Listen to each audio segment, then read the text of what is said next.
Welcome back, y'all. Today, in this video, I'm going to be talking about the top 5 things I really like about the Toyota GR Supra. So, number 5, the exhaust sound. This is a totally bone stock car, but man, you know, we start this thing up.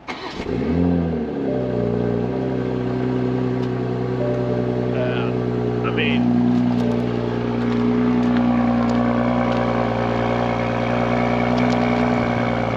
it just, you know, sounds pretty badass. I always thought the way the 2JZ on the Mark IV sounded, the straight 6 turbo engine sound, I thought that was an awesome sounding engine. And this sounds with the right exhaust, it does sound very similar because it's a straight 6 turbocharged engine, overhead cam. There is an exhaust out there that I would love to get, but it's really expensive. It's like almost $3,000, but it makes it sound just like a Mark IV. So that's number 5. Number 4, that's going to be, to me, how stable this car is at speed. It inspires a lot of confidence driving it at high speeds. You tell it was built for that. It just, you know, it's actually kind of a bad thing because it's very easy to get in trouble if you're not careful. You be just cruising along, and even though it does have a HUD, which it probably doesn't show up in the camera, barely. If you're not paying attention, you know, you look down and see, oh crap, there's 3 digits on the speedometer going. You know, we're in triple digit speed, and it's like, well, probably should slow down.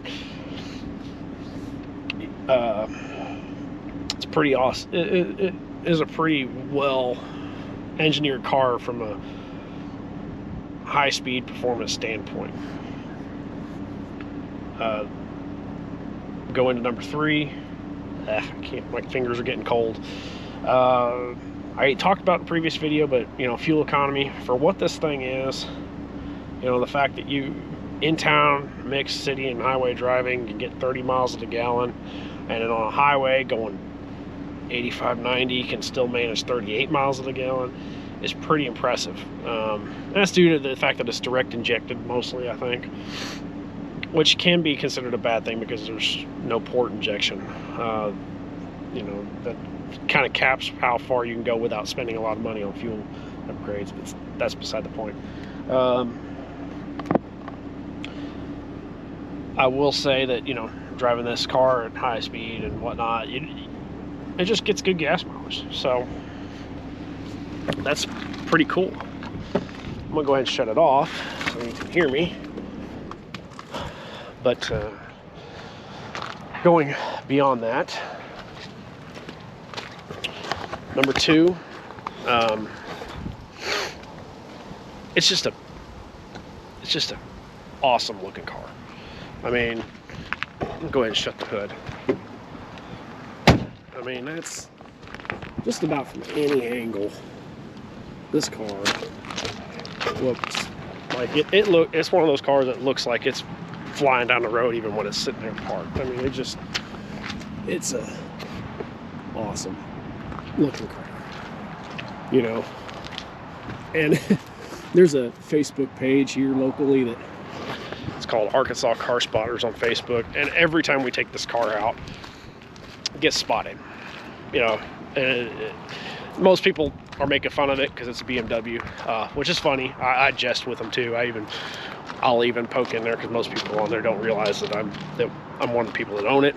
But they, you know, I'll be like, yeah, you know, make BMW jokes and whatnot. But it gets noticed. I think, you know, it's kind of like when you eat a bag of chips in church. You know, everybody will gawk at you, but they really just want something for themselves. And then, you know, brings us to number 1. One of the big things I really like about this car, which we haven't even enjoyed yet because it's all stock, is how easy it is to make power with these.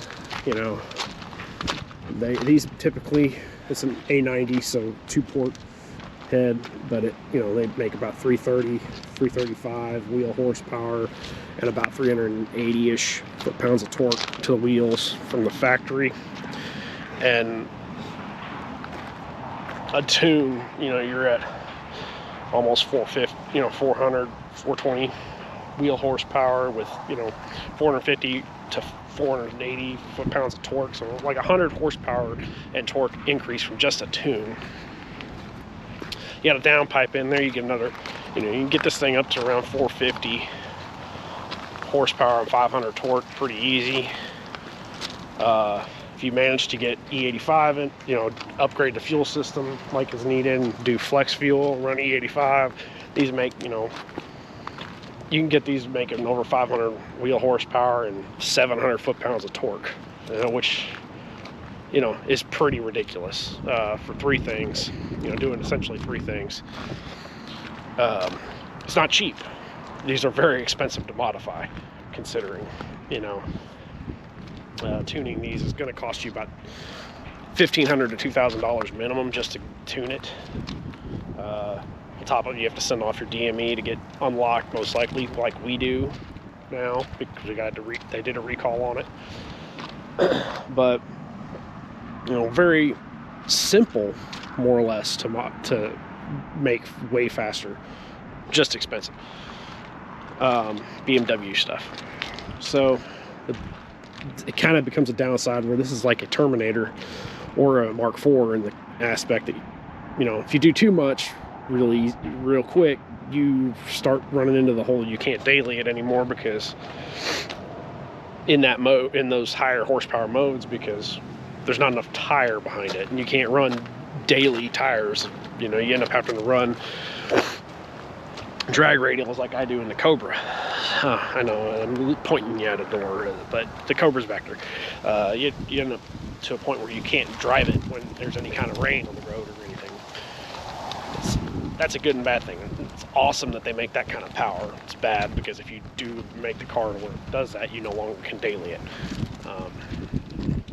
So, you know, that's my list. That's my top 5 things that I just love about the Toyota Supra. We bought this car as a kind of a, you know, this is being one of those cars kind of like a Terminator or a Lightning, you know, or the old Mark IV Supras if we had one. But, you know, I think these are going to be sought after for years to come. You know, they're pretty awesome cars overall, and we're pretty glad we got it. So well, that's going to do it for this one. Until next time, talk to y'all later.